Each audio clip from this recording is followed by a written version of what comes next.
పుట్టుకతో వచ్చిన బుద్ధి పుటకలతో కానీ పోదని మనకిక్కడ ట్రాఫిక్ సిగ్నల్ రెడ్ లైట్ వేసి ఉంటుంది. అది పట్టించుకోకుండా అలా వెళ్ళిపోతాం.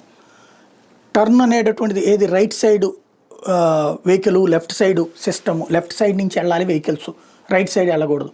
ఎదురు వెళ్ళిపోవడం కూడా మనకు అలవాటు. ఇక్కడ ఎప్పుడు పోలీసులు పట్టుకున్నప్పుడు పెనాల్టీ, లేదంటే పోలీసులు ఓవర్ యాక్షన్ చేస్తున్నారు రచ్చ.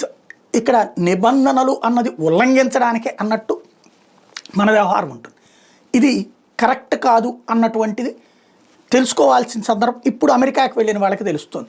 నువ్వు ఏ పర్పస్ కిందకి వెళ్తే ఆ పర్పస్ కిందనే అక్కడ పనిచేయాలి, ఏ పర్పస్ మీద నువ్వు అక్కడ ఉంటే అక్కడే నడవాలి. ఇప్పుడు తాజాగా జరుగుతున్నటువంటిది అమెరికా డిపార్ట్మెంట్స్ చాలా స్పష్టంగా చెప్పేస్తున్నాయి. సోషల్ మీడియా కాస్త చూస్తే వ్యక్తుల గురించి తెలిసిపోతుంది. అందుకే అమెరికా ఇమ్మిగ్రేషన్ అధికారి ఇప్పుడు దాని మీద దృష్టి పెట్టారు. సోషల్ మీడియా ఖాతాలను పరిశీలించిన తర్వాతే వీసాలు, నివాస అనుమతులు ఇవ్వబోతున్నట్టు ప్రకటించారు.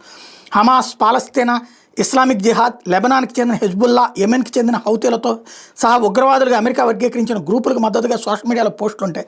వాళ్ళకి అమెరికాలోకి ప్రవేశం లేదు. అమెరికా, ఇజ్రాయెల్ వ్యతిరేక పోస్టులు ఉంటే వీసాలు, నివాస అనుమతులు కూడా నిరాకరిస్తామని చెప్పేసింది. ఈ విధానం తక్షణంలోకి వస్తుందని హోమ్ల్యాండ్ సెక్యూరిటీ డిపార్ట్మెంట్ ఏజెన్సీ అయిన US citizenship and immigration service తెలిపింది.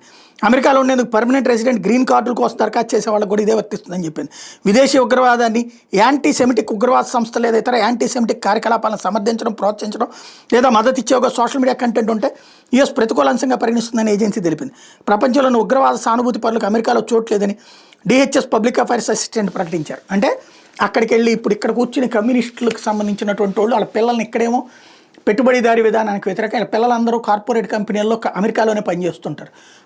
ఇక్కడ సమస్య ఈ పాయింటే వస్తుందన్నమాట. వీళ్ళందరూ అక్కడ కూర్చుని అమెరికాని తిట్టుకుంటూ పోస్టులు పెడతా ఉంటారు. ఇప్పుడు అట్లాంటి వాళ్ళకి సమస్య కాబోతోంది.